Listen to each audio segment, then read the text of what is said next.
All right, today we want to talk about early medieval philosophy. And I anticipate that this will last today, probably next time as well. The agenda for this early medieval stuff on the board. And I want to start with a couple of generalizations. The first is that you'll find Platonic and Aristotelian influences not only in Christian philosophy in the Middle Ages, but also in Jewish and Muslim philosophy. Now, understandably, because those three faiths are the three major theistic religions. That is to say, religion with a personal, transcendent creator God. And by virtue of that commonality across the three major theistic religions, they faced many of the same philosophical problems. How to explain the relationship between time and eternity? God and creation. How does the theory of universals, of forms, fit within that? What about the relationship between the faith and philosophy? When the two appear to conflict, or do they? So many of the same philosophical issues arose in all three traditions, and arose in all three traditions in relationship to the pervasive influence of Platonism and Aristotelianism later in the Middle Ages. So that's the first generalization. The second is that the main contribution, the main lasting contribution of this early medieval period, say up to about 1000 AD, is in defining and exploring philosophical issues having to do with the relationship between religious faith and those philosophical traditions. Exploring and defining issues that therefore had to be more concentratedly, constructively treated in the late Middle Ages, later at least, by people like Aquinas, Bonaventure, Duns Scotus, William of Ockham, the four major figures that we'll be talking about later on. Now, I don't want by that to imply that there is nothing that is valuable in and of itself in the early Middle Ages. There is. But in the long view, the long historical view, it's in large measure preparatory for what comes later. Okay? And let me add the footnote that you will find the two chapters in Stumpf that are assigned for today, chapters 7 and 8, very helpful in surveying the matters we're going to be talking about. All right, the Platonic influence, and as I indicated before, by Platonic at this juncture in history, we mean Neoplatonic as much as Platonic. Platonic influence became so mingled with Christian, Jewish, Islamic thought that it's very hard at times to disentangle the two.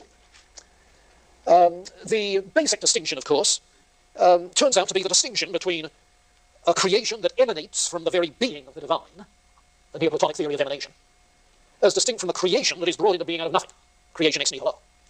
That basic distinction. But it took a long time for the crucial nature of that distinction to pervade the whole philosophical movement of the period. And we see that in a number of the figures involved in the Platonic developments. One individual you'll read about is Dionysius the Areopagite. At least, that is the pseudonym which he gave himself.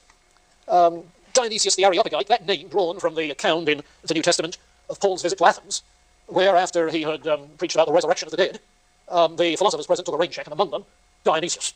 So this medieval figure takes his name from that and calls himself Dionysius the Areopagite. And for those pains, he assumes the label, in other people's language, of pseudo-Dionysius. So pseudo-Dionysius, Dionysius the Areopagite, one and the same, around 500 AD. What he has is almost predictable in the light of what I've said. A hierarchy of beings emanating from the one. Yeah, that's the Neoplatonic party line. A hierarchy of beings emanating from the one, with varying degrees of unity, order. And because then of the relationships of resemblance increasing as one goes up the hierarchy, it's possible to talk of the one, God, in positive ways. That is to say, God to a much greater degree than us is good, and also in negative ways, saying that God is not, because he is in degree vastly different from things below. So you get the positive and the negative ways of speaking about God. And for Dionysius, the outcome of this religiously is a mystic path that again sounded very much like what we found in Plotinus. And Dionysius, in that way, Neoplatonic type mysticism, establishes a precedent which is followed by a number of later mystical writers, one of whom, in the 13th century, you'll meet later in your reading, the German writer Meister Eckhart, who thought of God as beyond all rationality, and the mystic path leads to a oneness with God. It sounds very much like Plotinus. So Dionysius is one example of this influence. Another example is John Scotus Erugena. And I say John Scotus to distinguish him from a late medieval figure of considerable importance, namely Duns Scotus. All they have in common is the appellation which indicates they come from where? Ireland. Scots in Ireland. But John Scotus, Duns Scotus. Now, the significant thing about John Scotus Erugena, again, is in that Neoplatonic tradition. So he distinguishes various levels in which we can talk about the divine when we consider the process of emanation coming out from the one and epistrophe returning to the one. He speaks of God, the one, as the uncreated creator, okay?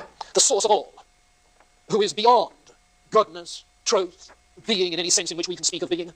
And so you can only speak of the one by using negative terms, the via negativa, the way of negation.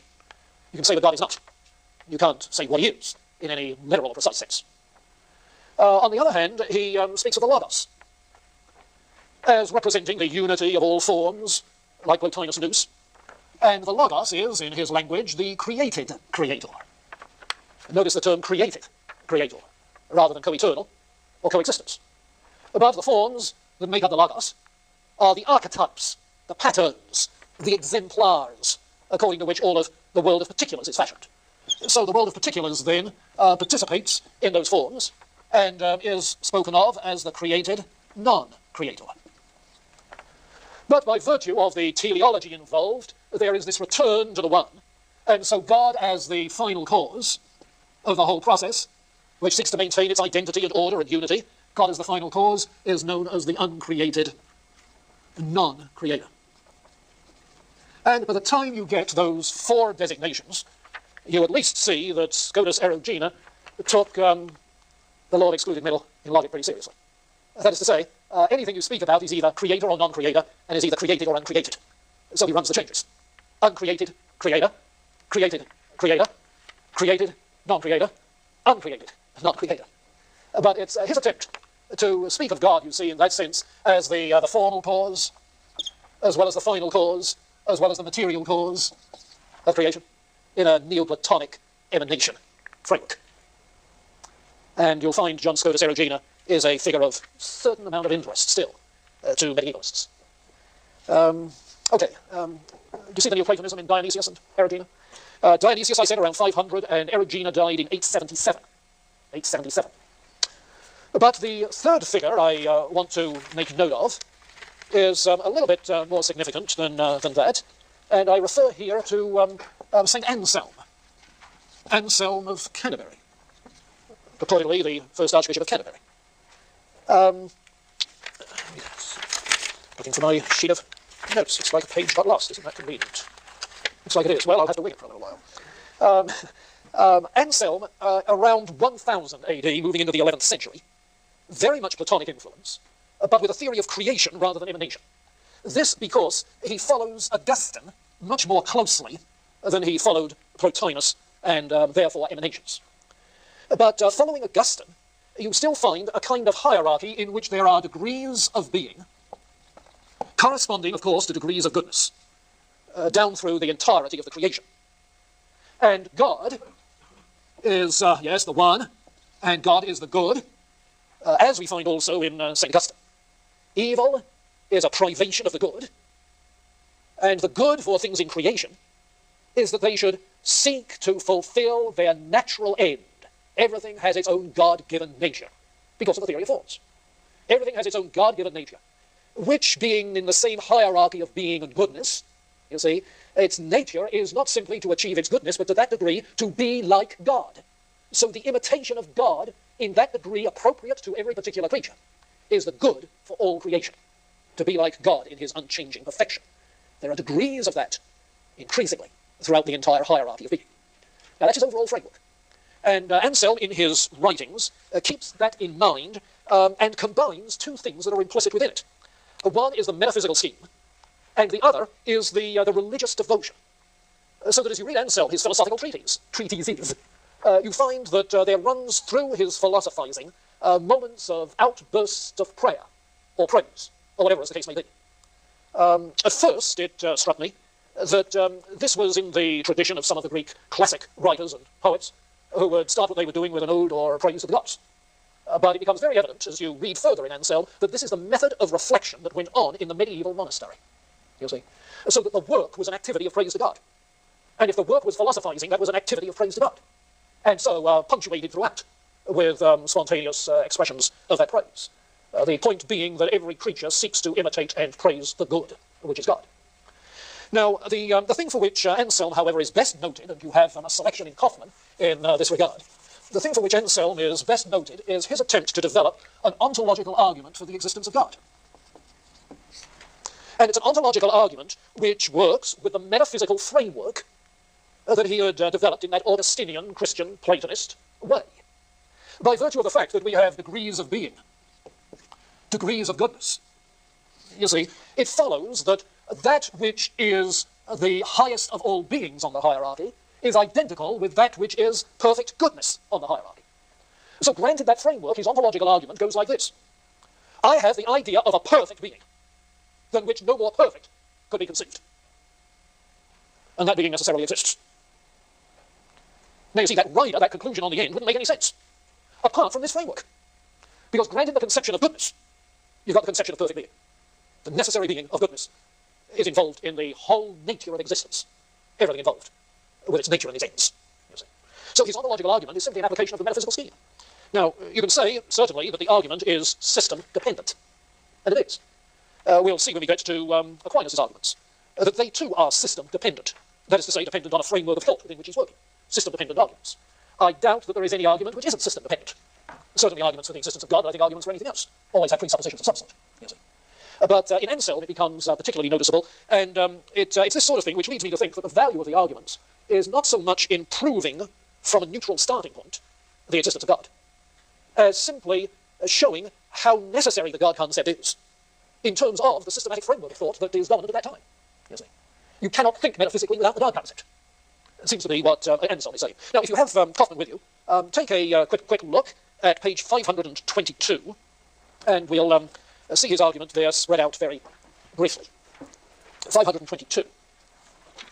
He starts in the second paragraph by saying it is one thing for an object to be in the understanding and another to understand that the object exists.